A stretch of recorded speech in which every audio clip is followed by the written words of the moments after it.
Hello. How is everyone going? If you're in California, especially in Montecito, Santa Cruz, Santa Barbara, all those different areas. Hope you guys are staying safe with all this rain that is inundating your area. If you guys are in an area, please, where you're being flooded out, please get out.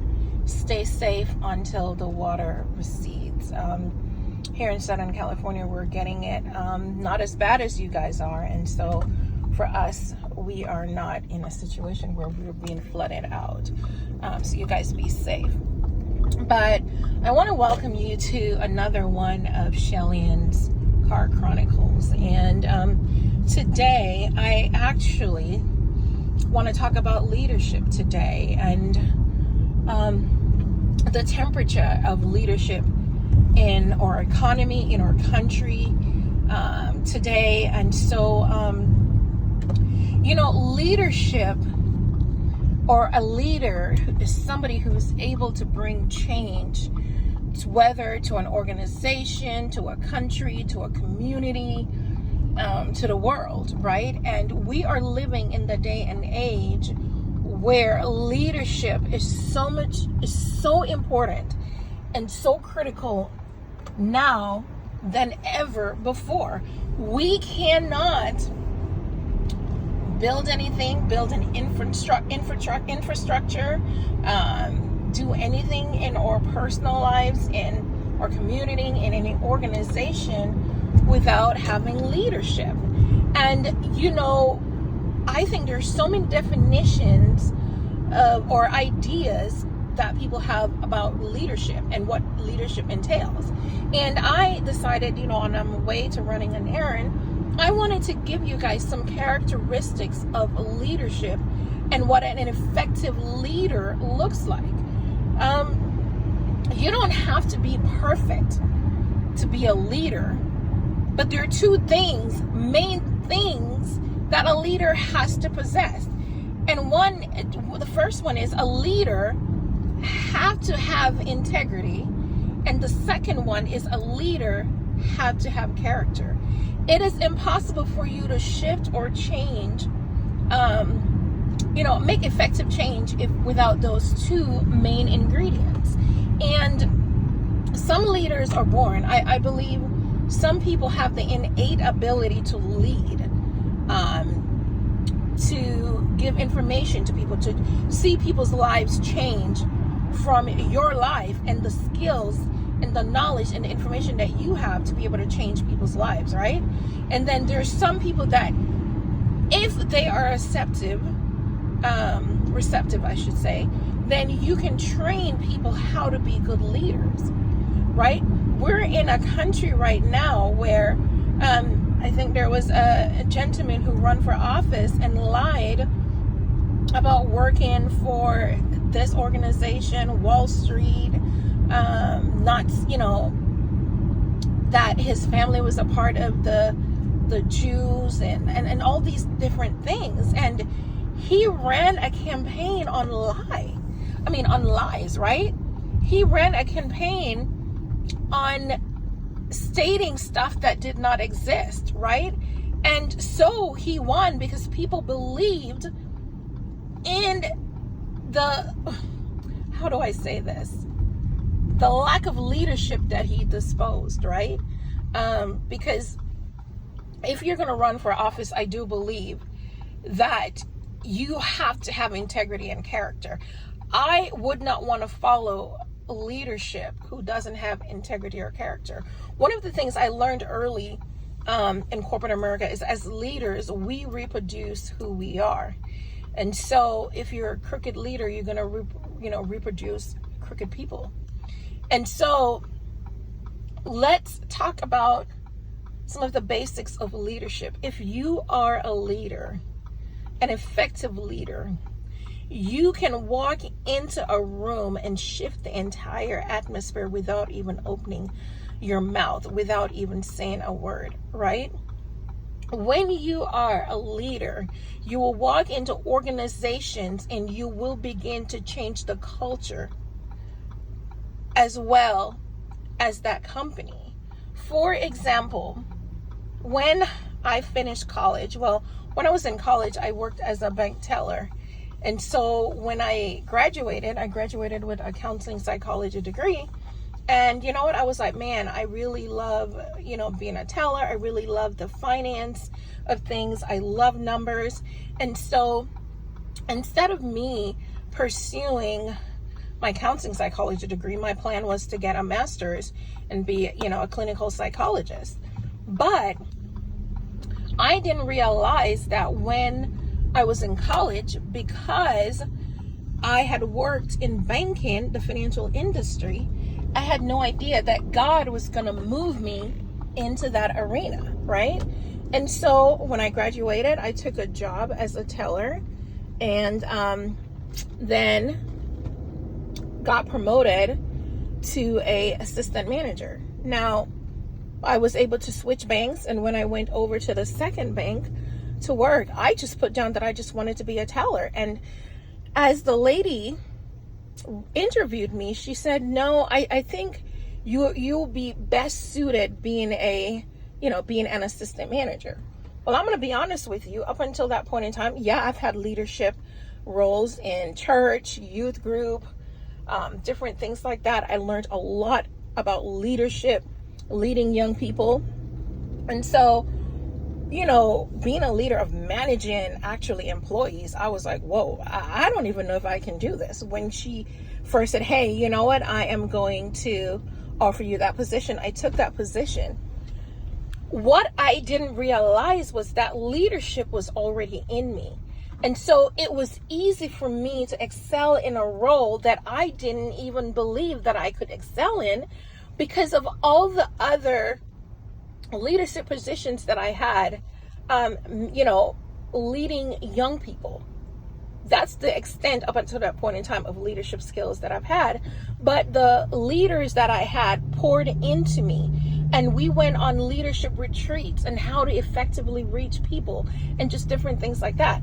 And so I was able to succeed in that role as an assistant branch manager. And 2 months, being in the role 2 months, I was promoted to a branch manager. And honestly, I was like, whoa. But because I had demonstrated in the first 2 months of being hired, strong leadership ability, leadership to be able to manage the employees effectively, but also to not just manage the employees, I was managing the bank's money.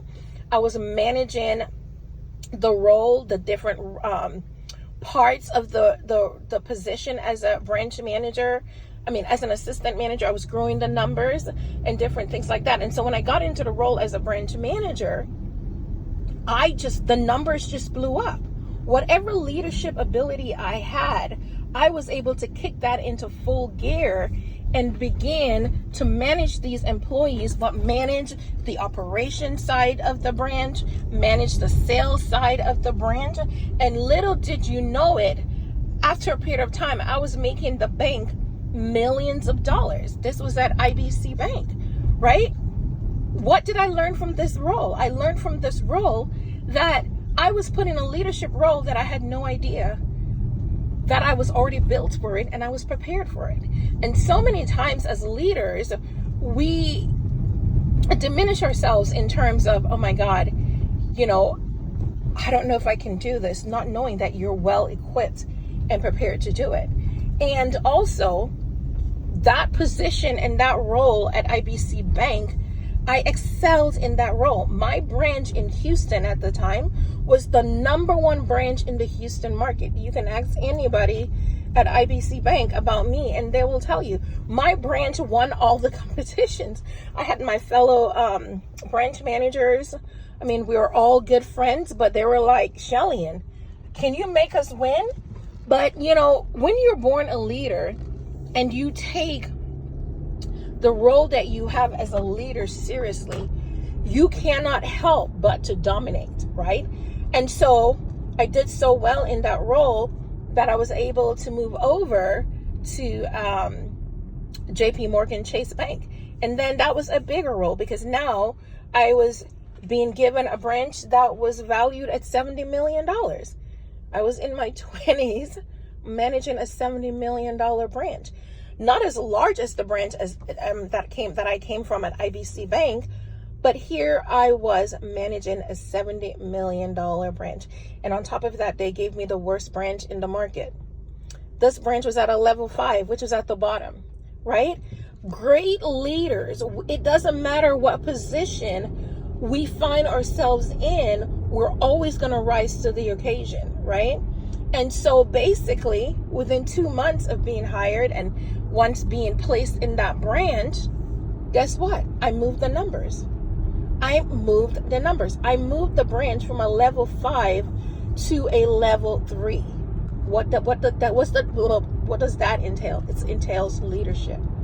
It entails leadership, knowing who you are, what you bring to the table, bringing your strategies, your skill set, into that role and into that position so you can be successful, right?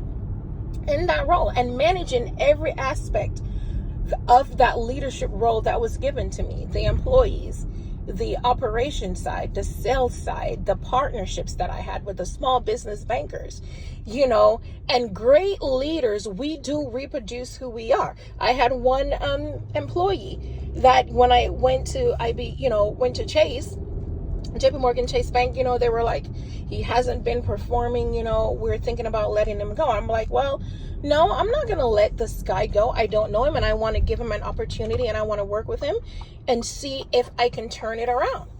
Great leaders believe in the people that are given to us, right? And so I work with him. I shared some tips with him. There was a little bit of, it was a difference in culture. And so we had to go beyond that barrier. And I was able to teach this employee what it's going to take for him to be successful. And not only did I teach him, but I also supported him as well.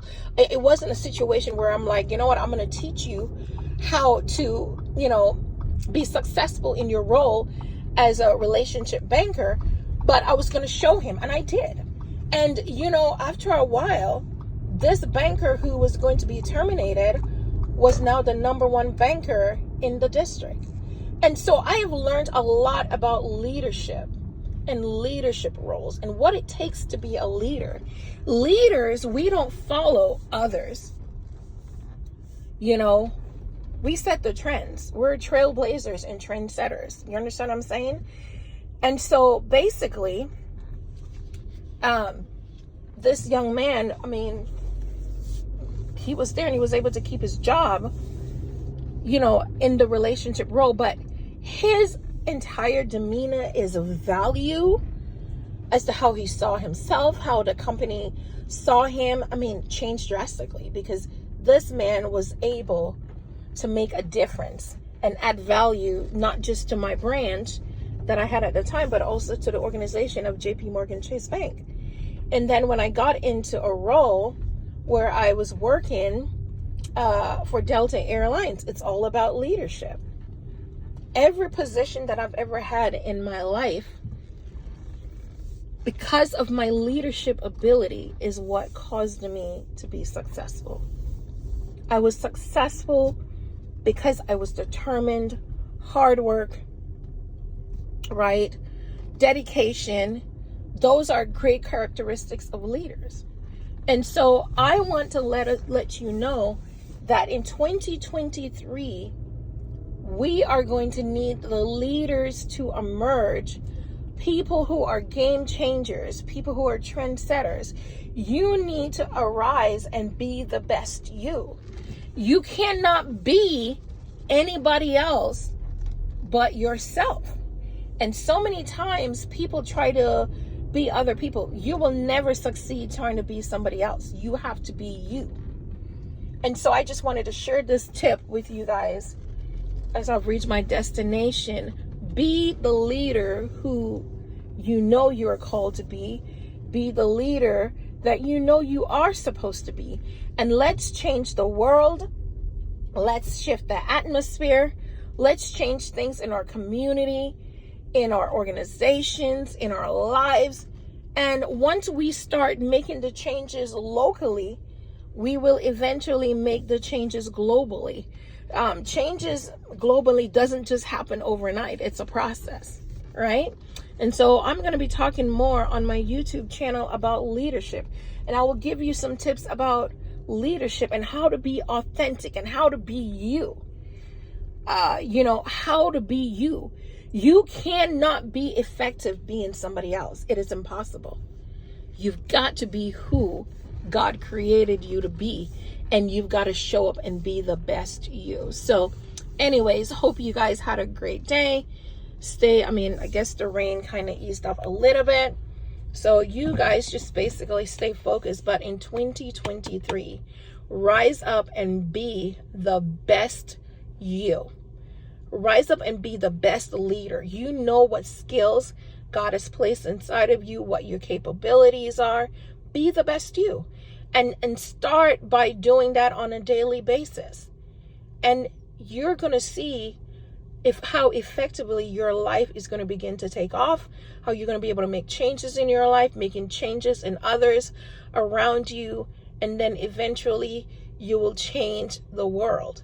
That's what leadership is about, is changing one person at a time, one country at a time, with a community at a time, until eventually it becomes a global change. So anyways, this thing's 16 minutes long. You guys have a great evening.